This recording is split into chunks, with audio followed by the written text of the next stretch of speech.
Ya. Assalamualaikum warahmatullahi wabarakatuh, Ustadz. Waalaikumsalam warahmatullahi wabarakatuh. Sehat-sehat selalu ya. Alhamdulillah. Alhamdulillah, saya harapannya Ustadz sehat selalu karena memang banyak masyarakat yang menginginkan taujih Ustadz, ya, motivasi Ustadz, terutama tentang agama ini, Ustadz. Ustadz, alhamdulillah kita ketemuan hari ini dan akan kita bincangkan mengenai tentang ikhlas, Ustadz. Jadi ikhlas itu sangat penting ya, sebagaimana kita ketahui. Namun yang akan kami sampaikan ke Ustadz itu, apa saja efek-efek atau pengaruh-pengaruh ikhlas, kebaikan-kebaikannya itu ya, kebaikan-kebaikan ikhlas pengaruhnya dalam kehidupan sehari-hari itu, mohon ini sampaikan ke kami, Ustadz. Oh, ya, Ustadz, ikhlas itu adalah pondasi amal.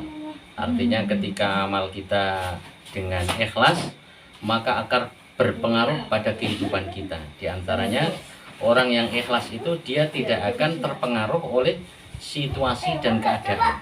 Apapun keadaannya, dia melakukan sesuatu semata-mata karena Allah, dia meninggalkan sesuatu juga semata-mata karena Allah. Jika sesuatu dilakukan semata-mata karena Allah, dia tidak ada pikiran tentang orang lain. Artinya kalau ini perintah Allah, lakukan.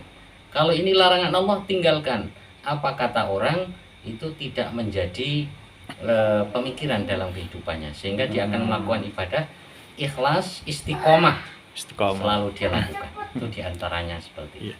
Terus gini Ustadz, fenomena di kehidupan kita, adanya percecokan ya, pertengkaran gitu ya, pertengkaran di intern organisasi misalnya. Nah, ini yang sekretarisnya ingin menggulingkan ketuanya, misalnya seperti itu.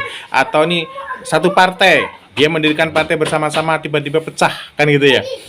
Kemudian mendirikan partai baru atau di bidang apapun lah gitu. Apakah itu tanda-tanda mereka tidak ikhlas karena mereka tidak istiqomah di itu? Atau gimana, Ustaz? Bisa jadi karena itu dan bisa jadi karena nggak lain. Bisa jadi karena saking semangatnya mereka. Karena kalau saya posisinya itu seperti ini, misalnya pengurus dengan pengurus, saya harus melakukan ini biar agama Allah itu tinggi, ya kan itu. Kalau saya nggak lakukan ini, maka kalau dia yang berjalan bisa jadi nggak jalan. Maka bisa jadi karena semangatnya dia akan melakukan seperti itu. Tapi bisa jadi karena tidak ikhlas. Kalau saya nggak nampak saya. Itu yang apa namanya tuh disayangkan ya. Yang perlu diingat kan, apabila ada orang yang ikut berjuang dalam agama Allah, di hatimu kok ada rasa tidak senang, maka telitilah hatimu. Barangkali niatmu bukan karena Allah. Kan itu. Kalau ada orang yang memperjuangkan agama, ajak-ajak sholat misalnya, kok di hati kita kok nggak senang, kok malah rasa kok begitu. Nah ini teliti. Barangkali di hati kita ada sesuatu yang mengganjal, dan itu adalah penyakit hati berupa tidak ikhlas dalam agama. Dia anggap itu saingan, bukan rekan ataupun teman seperjuangan. Nah, ini yang perlu kita hati-hati. Karena kebanyakan banyak amal akhirat yang ternyata itu dunia, dan banyak juga amal dunia yang itu menjadi amal akhirat. Itu tergantung hatinya saja, ikhlas atau tidak. Jadi ketika setiap muslim itu bisa menanamkan keikhlasannya dalam hati, itu damai ya masyarakat ya. Damai, karena satu dengan yang lain semata-mata beramal karena Allah, tidak karena orang lain. Dan termasuk ini ya, termasuk tidak mudah suudzon kan gitu ya. Dan yang menjadikan kita ini kadang tidak bahagia juga karena hati ini. Kadang kita di kehidupan dunia saja, misalnya kita terkena musibah, bukan sabar karena Allah, ujian dari Allah, tapi pikirannya malah kalau tanah saya kejual apa kata orang, kan itu. Kalau motor saya ditarik dealer barangnya apa kata orang, pikirannya itu bukan karena Allah, tapi yang menjadikan kita tidak bahagia justru kita memikirkan pikiran orang, padahal orang itu kadang-kadang nggak memikirkan kita. Juga betul. Yang menyangka orang itu mikir kita. Itu tertipu dua kali ya. 2 kali. Terus ini Ustadz, kadang-kadang ada begini, kalau ada kawan kita yang sedang sakit, kita kan semangat nengok ke sana itu, nengok kawan lah gitu, kawan kita sedang sakit. Pas sampai di rumahnya, kawannya sudah sembuh gitu, sehingga dia mengucapkan, aduh, kalau tahu kamu sudah sembuh, saya nggak kesini lah, kan gitu. Itu tanda-tanda ikhlas atau gimana itu ya, posisi perkataan seperti itu?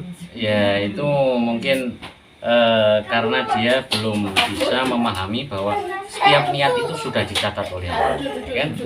Walaupun kawannya sudah sembuh, dia niatnya memang menjenguk orang sakit, sudah dicatat oleh Allah. Tidak ada yang percuma, tidak ada yang percuma bagi orang yang bisa mengambil hikmah. Dan kita itu kalau memang itu perintah, laksanakan. Hatinya sambil diservis, karena memang semuanya ada setiap amal kita punya resiko. Dan kita meninggalkan amal juga resiko. Kalau kita melakukan sesuatu itu resikonya riya. Itu biasanya ada. Sholat kadang sudah bertahun-tahun kita sholat, tapi kadang hati kita masih karena manusia. Kalau sholat sunnah di masjid kadang lama-lama, bagaimana biar nampak khusyuknya. Ini penyakit hati. Tapi jangan tinggalkan sholat sunnah itu. Laksanakan sambil membersihkan hati. Jangan kemudian lebih baik gak sholat sunnah daripada saya Ria, nggak ikhlas. Tarkul amal li ajlin nas riyaun. Kan itu. Meninggalkan amal karena manusia itu riya. Jadi kita meninggalkan amal daripada saya nanti dikira saya orang riya. Kalau saya sholat di masjid, nanti lebih baik saya di rumah saja biar dikatakan orang ikhlas, kan begitu. Ya biar dikatakan itu kan manusia. Jadi saya melakukan ini nanti dikira saya ria, kan enggak? Kan takut dikatakan ria, itulah ria. Itulah riya sesungguhnya gitu. Riya sesungguhnya. Jadi artinya intinya beramal tidak beramal harus karena Allah gitu ya. Semata-mata Menolong karena Allah Subhanahu. atau pas tidak bisa menolong juga karena Allah gitu. Jadi terima kasih sekali Ustadz bahasan tentang ikhlas ini, dan sangat menggembirakan tadi sudah disampaikan oleh Ustadz, ketika kita sudah bisa mengikhlaskan segala amal kita, maka kita akan damai, kita akan menjadi istiqomah dalam kebaikan ya. Terima kasih Ustadz atas inspirasinya. Mudah-mudahan Allah senantiasa menjaga Ustadz dalam segala urusannya. Terima kasih. Assalamualaikum warahmatullahi wabarakatuh. Waalaikumsalam warahmatullahi wabarakatuh.